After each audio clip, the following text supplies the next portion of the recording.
A warm welcome. You're tuned into Eye on Africa. I'm Rochelle Ferguson-Biahi. These are the top stories on the continent. Zimbabwe's Robert Mugabe emerges in public for the first time since the military took control of the country. Meanwhile, the army backs a rally urging the 93-year-old leader to step down. We bring you the very latest from Harare.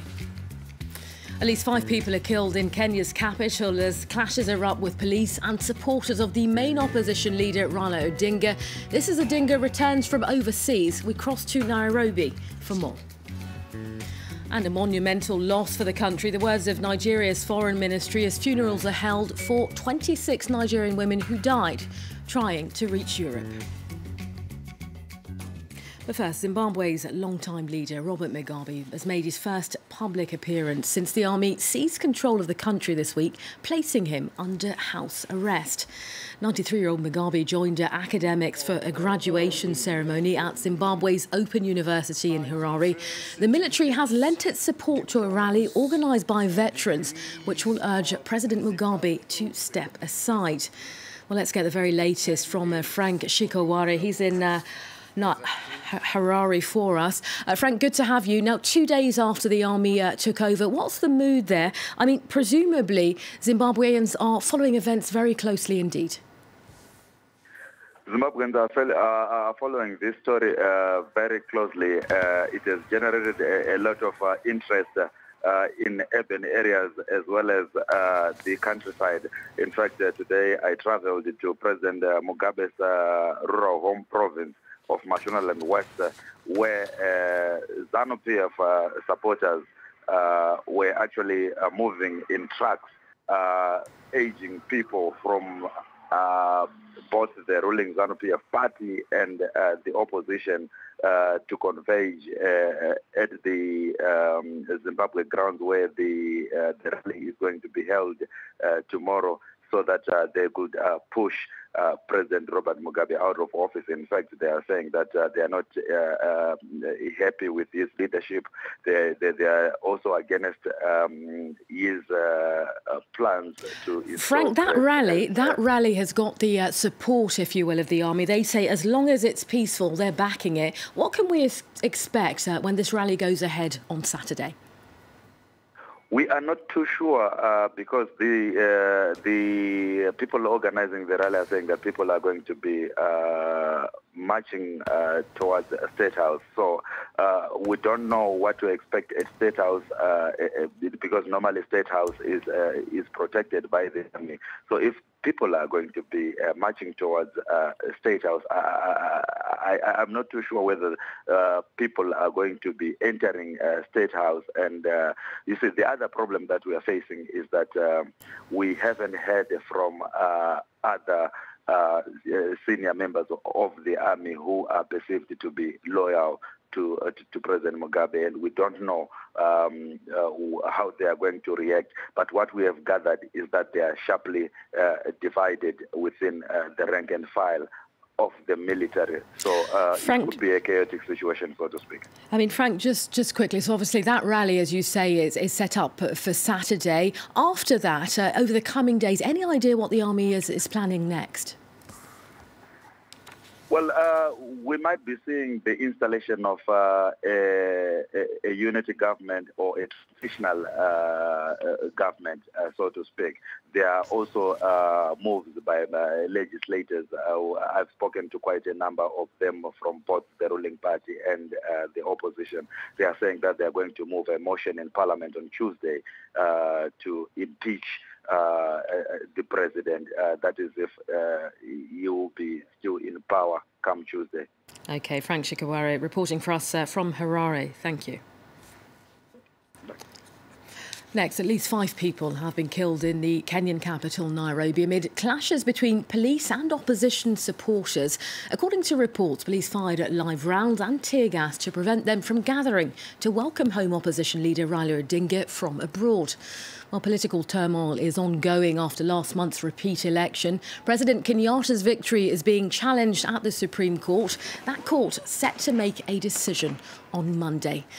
Well, to get more on today's unrest, Charlie Ensor is in Nairobi. Charlie, tensions clearly high today. Of course, everyone waiting for the decision from the Supreme Court.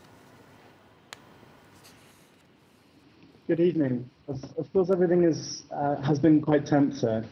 We had, as you say, the numbers are disputed. You have the police coming up with their own statistics that 5 people were killed.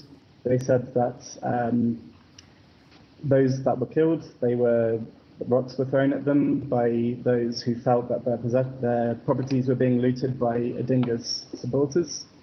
And then you get lines coming up from journalists who were out on the ground at the time, who report that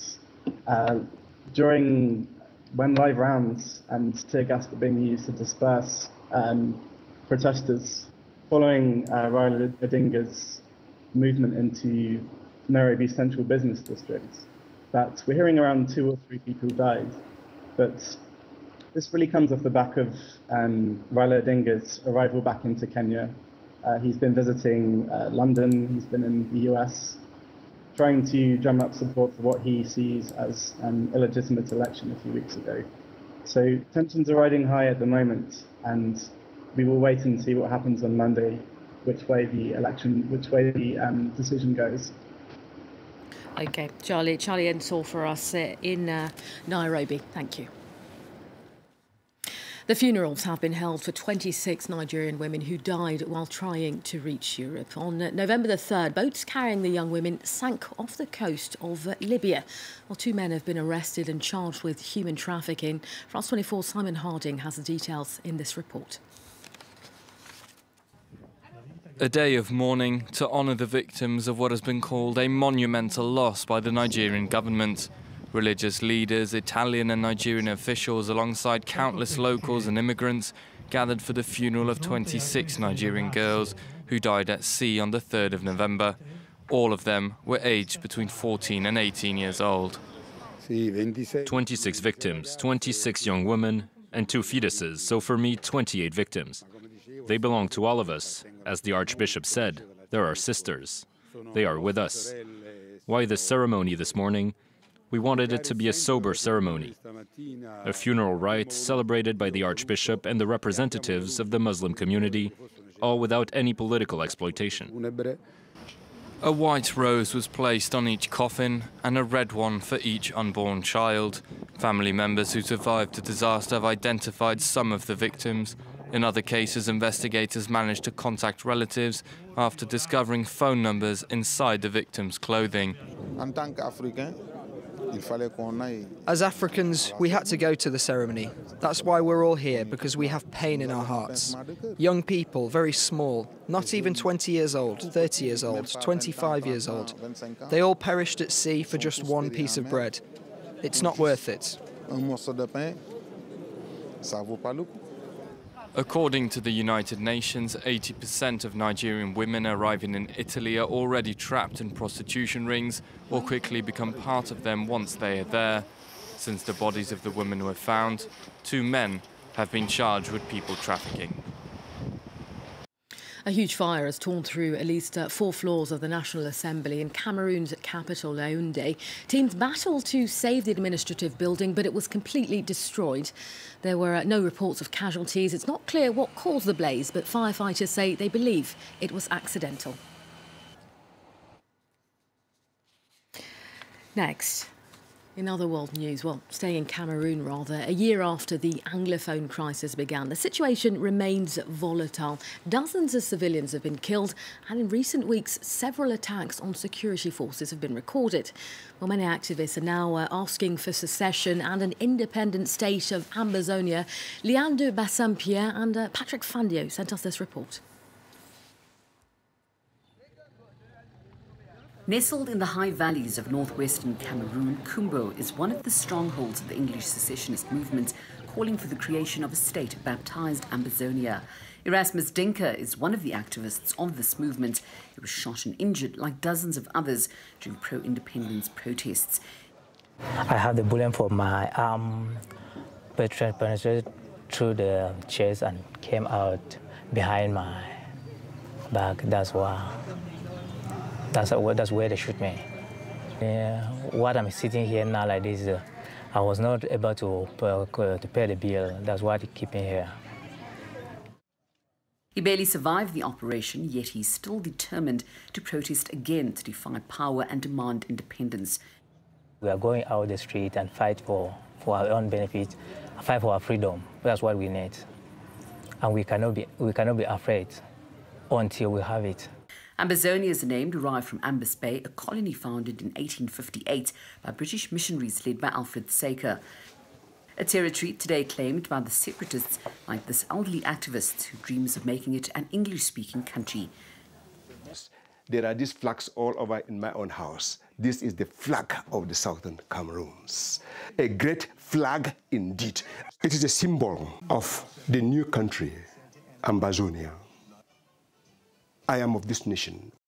The Separatists are already thinking of establishing their capital here in Buea, one of two main cities in the English-speaking regions of the country. Well, in response to Cameroon's separatist movement, the government's communications minister spoke to France 24. He called the movement a terrorist one, but said that separatists are still part of the country. Have a listen. This is the most heinous, the most hated action against our nation.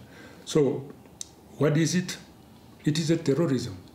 What is the state is going to do to take any necessary measure in order to prevent this from really taking place? But as I said, they remain sons and daughters of this nation. Let them come back. The fifth edition of the Ake Arts and Book Festival will wrap up in the historic Nigerian city of Abeokuta on Saturday. Now, the festival aims to celebrate creativity on the African continent, with this year's theme largely focusing on women. Well, over the past 5 days, visitors have enjoyed stories, dance and music while feasting their eyes on authentic artwork. One author explains the importance of African stories. I think now people are realizing that, one, African stories are universal.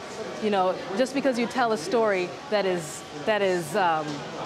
about a specific place, a specific peoples, does not mean that other people around the world will not relate to it. They're human stories, and they're good, you know, and they're really good. And I think that now people are realizing that, and that's wonderful. Coming up next, more international headlines. Nadia will be here. Stay tuned.